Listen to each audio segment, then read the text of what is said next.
کہہ رہا ہوں، رات میرے آقا اللہ نے تمہارے آقا کی طرح کو قتل کر دیا.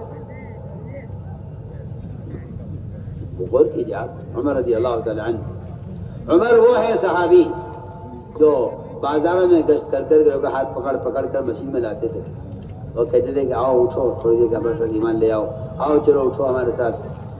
عمر رضی اللہ تعالیٰ عنہ بازار میں ہاتھ پکڑ پکڑ کے لوگوں کے مشین میں لاتے تھے. پھر کیسا مؤثر ہوا خط. خط لکھا دریا کے نام،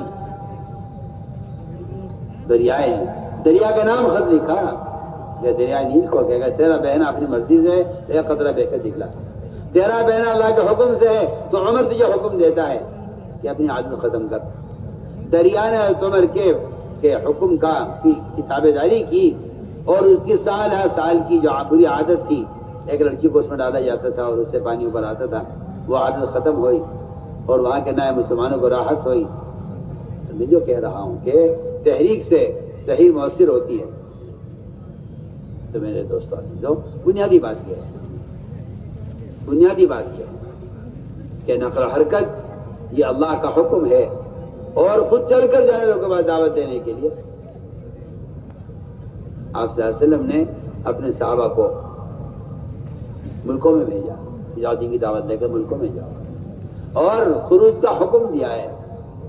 اس لیے میں بات بار بار کہتا ہوں اور بات کہتا نہیں بلکہ آپ سے کہلوانا چاہتا ہوں کہ خروج اور نفر اللہ کے امر کی وجہ سے ہے. خروج اور نفر اللہ کے امر کی وجہ سے ہے. اللہ کا حکم ہے انفروا خفافا وثقالا، نکلو اللہ کے راستے میں، تم ہلکے ہو یا بوجھل. ہلکے بوجھل کا مطلب مالدار ہو یا غریب، بیمار ہو یا صحت مند، بھاری بدن ہو یا ہلکے بدن. صحابہ کا مزاج یہ تھا کہ وہ قرآن کی آیت کی تعویل وہ کرتے تھے جس سے جان کھپائی جائے، منافقین قرآن کی تعویل وہ کرتے تھے جس سے جان بچائی جائے. یہ دونوں کا فرق تھا. منافقین جان بچانے کی تعویل کرتے تھے اور ایمان والے جان کھپانے کی تعویل کرتے تھے. حضرت مقداد بھاری وزن آدمی تھے.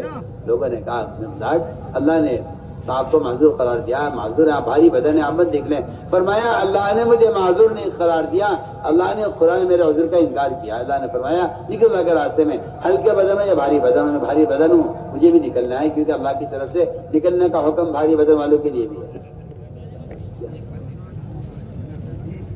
اس لیے میں عرض کرنا چاہتا ہوں پوری دنیا میں مسلمان کو یہ بات جاننی چاہیے کہ اللہ کے راستے کا خروج اور نفر وہ اقامت دین کے لیے ہے، دعوت اللہ کے لیے. لیکن مسلمان سے بلا چکا ہے اور مسلمان کا خیال یہ ہے کہ یہ تو صرف قتال کے لیے خروج ہوا کرتا ہے. یہ لوگ لیتے ہیں کون نہیں؟ تمہیں خود سے ہوش نہیں آئی اٹھانے کا؟ تمہیں ہوش نہیں آئے سے اٹھانے کا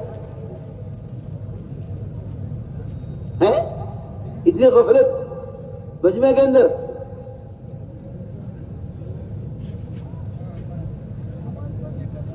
تعجب کی بات ہے آپ بیٹھے ہوئے. تو میں نے عرض کیا کہ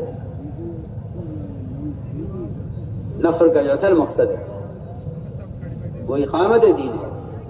ارتداد کی ہواؤں کو روکنا اور امت کو جہل سے نکالنا، یہ اصل نفر کا مقصد ہے.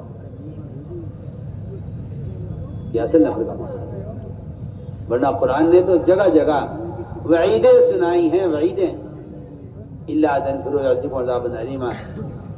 سارے ایمان والوں کو مخاطب کیا ہے. یا ایھا الذین آمنوا، اے سارے ایمان والوں تمہیں ہو کیا گیا ہے کہ جب اللہ کے راستے میں نکلنے کا حکم دیا جاتا ہے تو تم بوجھل ہو جاتے ہو زمین پر.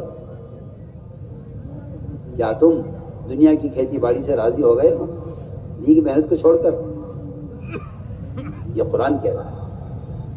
یہ بات یاد رکھنا، میری بات یاد رکھنا ہمیشہ. ایک شخص متبع سنت ہے، دیندار ہے،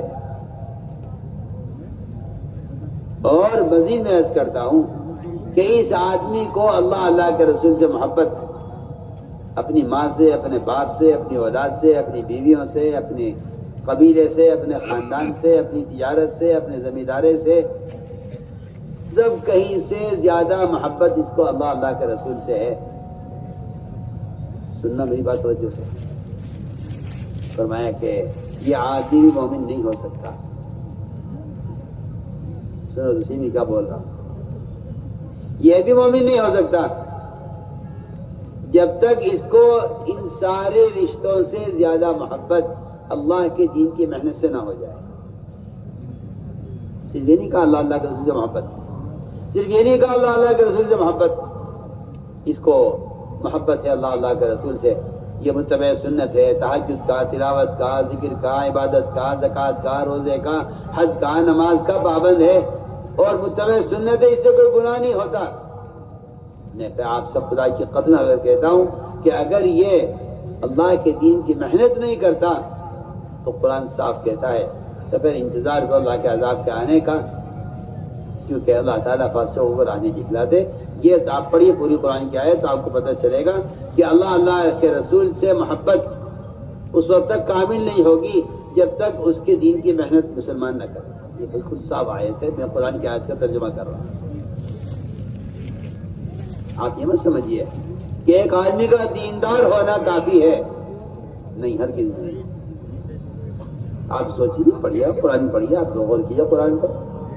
بولیں گانا آباؤکم و ابناؤکم و اخوانکم و ازواجکم و عشیرتکم وما اخترتم وجاءت الشرع کسادہ مذاکر احب الیکم من اللہ و رسولہ پر بات ختم نہیں ہو گئی، اس پر بات ختم نہیں ہوگی. آگے اللہ نے مزید آیت کا اگلا ٹکڑا جس کو مسلمان بھولے ہوئے ہیں، وہ جہاد فی سبیل. اس سے پتہ چلتا ہے کہ ایک مسلمان کا دیندار ہونا مومنوں کے لیے کافی نہیں ہے، اور ایک آدمی کا دیندار ہونا وہ اللہ اللہ کے رسول سے محبت ہونے کے لیے کافی نہیں ہے جب تک وہ دین کی خود محنت نہ کرے. بالکل صاحب قرآن کی آیت ہے. بتائیے کون اس کا انکار کرے گا یا کون اس سے غلو کہہ دے گا؟ اس بات کو سوچیے آپ. قرآن ہے. وہ جہاد فی سبیل کی جوڑا اس کے ساتھ. تو کوئی آدمی اگر پورے دین پر چل رہا ہے اپنی ذات سے اور اللہ اللہ کے رسول سے محبت کر رہا ہے اور سارے سنوں پر عمل کر رہا ہے اور نیک اور بزرگ اور ولی متقی آدمی ہے لیکن دین کی محنت نہیں کرتا تو قرآن نے یہ دونوں شرطیں برابر رکھی. احب الیکم اللہ و رسولہ و جہاد فی سبیل کہ جی باقی تو سب ٹھیک ہے لیکن میں نکلتا نہیں ہوں جماعت سے. کہ جب تو آپ نکلتے نہیں ہیں اور آپ اللہ کے راستے کی محنت نہیں کرتے، میں دونوں باتیں کہہ رہا ہوں، آپ نکلتے نہیں یا آپ اللہ کے دین کی محنت نہیں کرتے تو پھر آپ اللہ کے رسول سے محبت میں آپ سچے نہیں مانے جائیں گے اور آپ کو اس پر اللہ کے رسول کی محبت کا جو ہے دعویٰ ہے آپ کا جھوٹا ہے، کیونکہ اللہ نے اللہ کے رسول کی محبت کے ساتھ جہاد فی سبیل کی شرط بھی لگائی ہے. ہم بالکل صاف بات آپ سکتے ہیں. اس لیے میرے دوستوں عزیزوں، ذمہ داری پوری امت کی اجتماعی ذمہ داری ہے. فرمایا ایک امتی پوری امت کا ذمہ دار ہے. آپ کہ جی جو کرے گا وہ بھرے گا یا اور آپ کہ جی میں تو پڑھتا ہوں نماز نہیں پڑھتا میں کیا کروں. سارے کا آپ حدیث پہ غور کیجیے. فرمایا سارے مسلمان ایک کشتی کے سوار ہیں. سارے مسلمان ایک کشتی کے سوار ہیں. اس کشتی میں اگر کوئی سوراخ کرے گا بتائیے سوراخ کرنے والا ڈوبے گا سب ڈوبے گا. میں تو حدیث میں آسان مثال ہے. آپ جو یہ کہتے ہیں کہ دعوت دینے والے کے ذمہ کوئی فرض واجب نہیں ہے، آپ خود ہی فیصلے کیجیے، آپ خود ہی غور کیجیے. آپ کشتی میں اعلان کرنے کا کوئی سوراخ نہیں کرے گا یا آپ کشتی میں پوسٹر لگا دیں جگہ جگہ وہ کوئی سوراخ نہ کرے. پھر اگر کسی نے سوراخ کر دیا پھر بھی تو بتائیے تو صحیح، کیا اعلان کرنے والے اشتہار لگانے والے ڈوبنے سے بچ جائیں گے؟ بھائی بولو کچھ ہاں نام میں کوئی جواب دے تم میں سے کوئی ہو ایسا سمجھدار جو کہ ہاں جی یہ تو اس زمانے کی حدیث ہے، آج کل کے زمانے میں تو ایسا ہو سکتا ہے کہ بچ جائیں. بتاؤ کوئی ہے؟ بالکل صاف حدیث کہہ رہی ہے اگر آپ نے اس سوراخ والے کا ہاتھ نہ پکڑا تو آپ بھی غرق ہو یہ بھی غرق ہو. یہ روایت صاف بتا رہی ہے کہ اگر آپ نے اس کا ہاتھ نہ پکڑا ہاتھ غلط ہوں گے، یہ بھی غلط. اس لیے ہم کہتے ہیں بے تکلف کہ دعوت وہ قلم سے، اخبار سے، رسائل سے دعوت کا فریضہ اللہ کی قسم ادا نہیں ہوتا. دعوت کے فریضوں کو ادا کرنے کے لیے آپ کو خود جا کر منکر کرنے والے کو دعوت دے کر اسے منکر سے روکنا پڑے گا. یہ ایک دعوت ایک بدنی عبادت ہے. نماز، روزہ، حج یہ بدنی عبادتیں ہیں. اسی طرح دعوت اللہ بدنی عبادت ہے. ہمارے ایسا کا محفوظ ہے کہ دعوت کا فریضہ قلم سے ادا نہیں ہوگا. اگر آپ قلم سے ادا کرتے دعوت کے فریضے کو، جیسے آج کل لوگوں کا مزاج ہے کہ وہ کہتے ہیں کہ بھائی خود جا کر دعوت دینا تو کوئی ضروری نہیں ہے، ہم آج کل یہ موبائل چل گئے ہیں کہ ان کے ذریعے سے بات پہنچا دیں. بات کا بھیجنا، پہنچانا، پیغام ارسال کرنا کوئی دعوت نہیں ہے. کوئی دعوت میں تو ایسا کی باتیں مجھے کرنی ہے. آپ کو غلو لگے، آپ کو اختلاف ہو، آپ جانیے ممکن ہمارے سچی باتیں سب سے چھپی ہوئی ہیں حضرت ملفوظات میں. کان نے باہر ڈالنا بھی تبلیغ نہیں ہے، ہمارے جیسا کا ملفوظ چھپا ہوا ہے. اور قلم سے دعوت دینا ایسا ہے جیسے آپ کوئی شخص وہ پانی کو ہوتے ہوئے تیمم کر لے. یہ ہوگا نہیں تیمم کہ پانی موجود ہے.